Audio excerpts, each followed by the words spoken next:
सुशांत सिंह राजपूत ने सुसाइड कर लिया। बट ये वीडियो सुशांत के बारे में नहीं है, ना उसके लिए है, बिकॉज हम में से कोई भी अब सुशांत के लिए कुछ नहीं कर सकता सिवाय अफसोस के। ये वीडियो उनके लिए है जो लोग अब भी जिंदा हैं और उनके लिए कुछ किया जा सकता है, जो कि ऐसे ही कुछ इश्यूज से लड़ रहे हैं जिनसे सुशांत अंदर ही अंदर लड़ रहा था। 2018 के मिड से 2019 के मिड तक मुझे 2 बार सच्ची मोहब्बत हुई और कामयाब नहीं हो सका मैं उसमें। उसके बाद मैंने 5 लड़कियों को और अप्रोच किया because I believe in love marriage, वहाँ भी मैं रिजेक्ट हुआ सिर्फ। बट थिंग इज़ कि मैंने हमेशा मूव ऑन किया। लेकिन इतना सब कुछ 1 साल में होने के बाद मैं इमोशनली और मेंटली बहुत डिवास्टेटेड था and I was just like मैं ज़मीन पे पड़ा हुआ हूँ, बिल्कुल हिम्मत नहीं थी मुझ में कुछ करने की। मैं एक रैकी मास्टर हूँ और पहले मैं अपना इलाज खुद करता आया हूँ, बट इस बार मेरे में हिम्मत नहीं थी। क्योंकि देखो, हमारे जैसे जब हमें बहुत भूख लगती है ना शिद्दत से, और हम ना खाएं उस टाइम पे, खाना ना मिले या ना खाएं, तो कुछ देर में भूख का एहसास ख़त्म हो जाता है। वो इस वजह से क्योंकि मैदे का मुंह बंद हो जाता है। और फिर उसके बाद आपको खाना पेश भी किया जाए ना, तो भले आपको ज़रूरत है लेकिन आपका खाना खाने का दिल नहीं चाहेगा। तो इसका इलाज ये होता है कि यार थोड़ा सा पानी पिया जाए, तो मैदे का मुंह खुद ब खुद खुल जाता है और दिल चाहने लगता है थोड़ी देर में।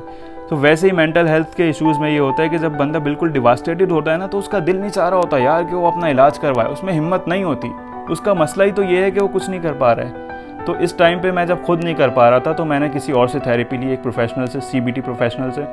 एंड CBT के बाद मैं बिल्कुल नॉर्मल हो गया। जैसे कि आपका कोई ज़ख़म हो जाए तो आप उसका इलाज करवाओ तो वो ठीक हो जाता है, तो वैसे ही CBT के बाद जो मेरे इमोशनल और मेंटल इश्यूज़ थे वो ठीक हो गए।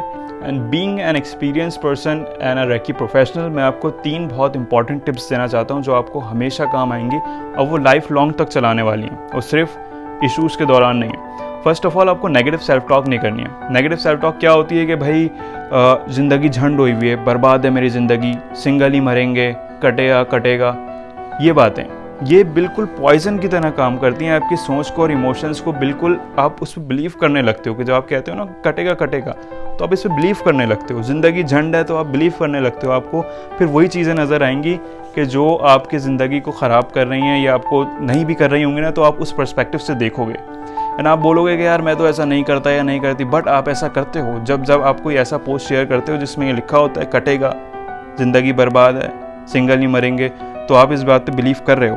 तो आपको फर्स्ट ऑफ ऑल क्या करना है, ऐसे जो भी पेजेस हैं उनको अनफॉलो करना है। और अगर कोई फ्रेंड आपको ऐसे पोस्ट शेयर करता है, तो अभी अगर आपकी हालत ख़राब है तो आप उसको हेल्प नहीं कर सकते, जस्ट ये कि समझा दो कि यार ऐसा नहीं करो, बट कुछ दिन के लिए उसको स्नूज़ कर दो ताकि आपको वो मैसेजेस ना नज़र आएँ।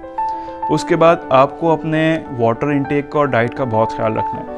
इसकी इंपॉर्टेंस क्यों है, देखो फिज़िकल बॉडी जैसे है ना, अगर आपकी बॉडी वीक होगी तो आपको मलेरिया या कोई भी बीमारी बहुत जल्दी असर करेगी। तो वैसे ही हमारी जो इमोशनल और मेंटल बॉडी है ना, वो नर्वस सिस्टम पे बेस्ड है। तो उसको जब आप पानी और बेसिक न्यूट्रिएंट्स जो उसको चाहिए होते हैं वो नहीं दोगे, तो वो बहुत कमज़ोर हो जाएगी और कोई भी मेंटल सिकनेस होगी वो उसके ऊपर फ़ौरन अफेक्ट करेगी। अगर वो बाद में असर करने वाली होगी तो जल्दी असर करेगी, ठीक है।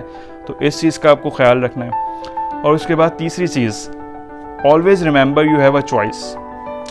देखो, मुझे भी अपने पास्ट इशूज़ याद आते हैं, इवन थेरेपी के बाद कभी कभी होता है, but I always have a choice कि मैं उस लहर में, उस एहसास की लहर में बह जाऊँ या फिर जो मेरे सामने काम है वो करूँ, जो मैं कर रहा हूँ, जिससे बात कर रहा हूँ वो करूँ। तो हमेशा पॉजिटिव चॉइस लो, बहो नहीं जज्बात में, बहना नहीं है बिल्कुल भी। तो ये चीज़ आपको करनी है। और ये 3 ऐसी चीज़ें हैं कि ये आप थेरेपिस्ट के पास या किसी भी प्रोफेशनल के पास जाओगे, चाहे वो हिप्नोसिस का हो, NLP सिल्वा का हो, रेकी मास्टर हो, CBT हो, कोई भी हो, वो आपको ये चीज़ें बताएगा क्योंकि ये बेसिक हैं लाइफ गुजारने की। और आपने ये की तो ही आपकी थेरेपी सक्सेसफुल होगी। इवन अगर इसके बगैर हो भी गई ना, आप वापस आए और इन्हीं चीज़ों पे कंटिन्यू रहे, तो आप रिवर्स हो जाओगे। तो इस चीज़ का ख्याल रखना इसलिए बहुत इंपॉर्टेंट है। उसके बाद ये कि यार आप थेरेपी लो अगर आपको ज़रूरत है तो। आपको डिप्रेशन हो रही है, एंजाइटी अटैक्स आ रहे हैं, कोई भी ऐसा सिम्टम नज़र आ रहा है जो किसी डिसऑर्डर का है या आपको नहीं पता कि भाई क्या हो रहा है मेरे साथ अनयूजुअल, तो आप थेरेपी लो, तभी आपको पता लगेगा और तभी आपका ट्रीटमेंट होगा। देखो यार, किताबें भरी पड़ी हैं हमारे पास कि यार ये इशू होता है, ये डिसऑर्डर होता है, इसकी वजह ये है, इसके सिम्टम्स ये होते हैं, इसका ट्रीटमेंट ऐसे होगा। लेकिन अगर आप आओगे तो ही तो उसका ट्रीटमेंट होगा ना, ऐसे कैसे होगा। तो आप चाहे किसी भी प्रोफेशनल के पास जाओ, यानी मेंटल हेल्थ के किसी भी ब्रांच पे आप जाओ, बट आप जाओगे तभी आपका काम होगा। देखो अगर किसी को हर्निया हो जाता है, अपेंडिक्स हो जाता है, साइनस का कोई प्रॉब्लम हो जाता है तो उसको ऑपरेशन करवाना पड़ता है। हड्डी टूट जाती है तो जुड़वानी पड़ती है। तो ऐसे ही हमारी फिजिकल और इमोशनल बॉडी है यार, अगर इसमें कोई इशू हुआ है तो उसको सॉर्ट करवाना पड़ेगा, वो ऐसे ठीक नहीं हो जाएगा। देखो अगर किसी के हाथ पे कट लगता है ना तो कैसे लोग भागते हुए आते हैं कि यार इसको बांध दो, ब्लीड हो रहा है, ये वो, किसी का एक्सीडेंट हो जाता है तो फ़ौरन उठाने आ जाते हैं। लेकिन अगर किसी के साथ कोई मेंटल इशू होता है तो वो क्या करते हैं, कुछ नहीं होता यार, ठीक हो जाएगा, सब्र करो, खुद ही सेट हो जाएगा, नमाज़ पढ़ो। देखो यहाँ मैं नमाज़ की बेहुरमती नहीं कर रहा हूँ, बट बात यह है कि देखो नमाज मोमिन के महराज है, ठीक है। लेकिन अगर आपको अपेंडिक्स का प्रॉब्लम है तो वो नमाज़ पढ़ने से सॉर्ट नहीं होगा। आपको ज़रूर से हिम्मत ज़रूर मिलेगी, लेकिन वो नमाज से सॉर्ट नहीं होगा, उसके लिए आपको ऑपरेशन करवाना पड़ेगा। तो वैसे ही मेंटल और इमोशनल इशूज़ हैं मेरे भाई, तो नमाज अपनी जगह बहुत इंपॉर्टेंट है, ठीक है, लेकिन आपको ये काम भी करना पड़ेगा। एंड अगर आप अभी ये सोचोगे यार फसी तो क्या बातें कर रहा है, किस चक्कर में पड़ गया, तो ये मेरा प्रोफेशन है मेरे भाई। मेरा पेज जो यूट्यूब पे है फसी अली, उस पर यही वीडियोस भरी पड़ी हैं, आप चाहो तो देख सकते हो। बट प्रॉब्लम इसके मुझे फेम चाहिए, क्योंकि यूट्यूब पे जो मेरा पेज है ना उसके ऊपर कोई व्यूज़ नहीं आते हैं, जबकि उसमें सारी ये वीडियोज़ हैं, ये सारी इंपॉर्टेंट काम की बातें, बट कोई व्यूज़ नहीं आ रहे होते। बट मैंने सोचा कि यार मेम पेज और फ़नी वीडियोस बना के मैं एक कोशिश कर सकता हूँ कि मुझे फेम मिल जाए, एक अटेंशन मिल जाए, एक ऑडियंस मिल जाए जिसमें मैं अच्छी बात कर सकूँ। कुछ टाइम पहले, शायद पिछले साल की बात है, वो जो दोस्त बहन हैं हुकैन सिस्टर्स जो हैं, वो कोई प्रोफेशनल नहीं है, बट उन्होंने मीडिया पे आके एक ऐसी बात की कि यार आपके साथ मेंटल इश्यूज़ हो रहे हैं तो ये करो, जबकि कोई प्रोफेशनल नहीं है। हम क्लास में उन बातों के ऊपर हंस रहे थे कि यार हम यहाँ पे पागल हैं कि साइकोलॉजी पढ़ रहे हैं, लोगों की हेल्प करने की कोशिश कर रहे हैं, ये जस्ट ऐसी टिप्स दे रहे हैं जो कि अनप्रोफेशनल हैं। और ऐसे फोरम पे जहाँ पे बेतहाशा लोग देखते हैं और ऐसी पर्सनैलिटीज़ जिनको लोग फॉलो करते हैं, तो मुझे बड़ा बुरा लगा ये बात।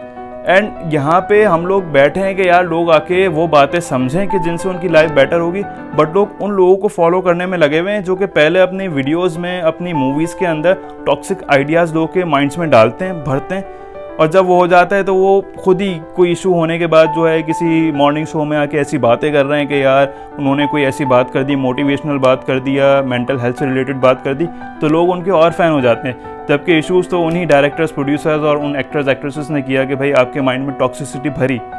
तो यार ये क्या चक्कर है। तो डेट्स वाई मुझे एक फोरम चाहिए, एक ऑडियंस चाहिए, इस वजह से मुझे इतना फेम चाहिए ताकि मैं अपनी वो बात जो मैं करना चाहता हूँ वो कर सकूँ और वो पहुँच सके। सो अगर आप ये सोचते हो कि मैं सुशांत की डेथ से कोई अनफेयर एडवांटेज उठाना चाह रहा हूँ, so it's not like that. ये मेरा प्रोफेशन है। और अभी इस करंट पेंडेमिक के दौरान मैंने काफ़ी लोगों की हेल्प की है कि भाई लोग इश्यूज़ में मुब्तला हो गए थे, जैसे कि एंजाइटी अटैक्स आ रहे हैं, किसी को बहुत ज़्यादा स्ट्रेस हो रही है मेरे अपने फ्रेंड्स में, तो मैंने उनको बहुत हेल्प आउट किया एंड दे वे थैंकफुल।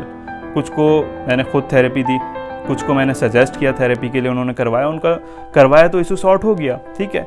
सो और ये मैं बात सिर्फ इसलिए बता रहा हूँ एज एन एग्जाम्पल कि आप भी ऐसा कर सकते हो। देखो आप अगर प्रोफेशनल हो तो आप उनको हील कर सकते हो, और अगर नहीं हो तो आप उनको रेफ़र कर सकते हो किसी जगह, मुझे किसी को भी रेफ़र कर सकते हो जो आपके रेफरेंस में ऐसा बंदा हो। और उसकी वजह यह है कि देखो एंजाइटी अटैक से वो लोग मरने नहीं वाले थे, लेकिन बात यह है कि हम उस वक्त का इंतज़ार क्यों करेंगे जब लोग मर रहे हों। सुसाइड का इंतज़ार क्यों करें, हम उस वक्त क्यों नहीं हील कर सकते कि यार जब लोग उस पोजीशन में नहीं है कि अभी सुसाइड करेंगे बट उनके साथ कोई इश्यूज़ हो रहे हैं, हम उसी टाइम पे अफसोस करने के लिए उस वक्त पे क्यों आए जब कुछ किया ही नहीं जा सकता। तो ऐसे वक्त तक क्यों इंतज़ार किया जाए। So that's why. And even मेरी अपनी बहन के साथ कुछ इश्यूज़ हो गए थे शायद 1 साल पहले या 2 साल पहले, एंड वो इसी तरह बहुत नेगेटिव सेल्फ टॉक कर रही होती थी, बहुत ऐसे नेगेटिव पोस्ट, एंड मैंने उससे बाकायदा बैठ के बात की, उसकी बात सुनी और रेकी के थ्रू उसकी हेल्प की, उसके इशू सॉर्ट हो गए, उसने भी करवाए, हो गए। तो करवाना पड़ता है मेरे भाई, तो ये चीज़ है। सो मैं उम्मीद करता हूँ कि आप मेंटल और इमोशनल हेल्थ को, इसकी संजीदगी को बारीकी के साथ समझ सकें, इसकी अहमियत को समझ सकें। And that's it, that's all.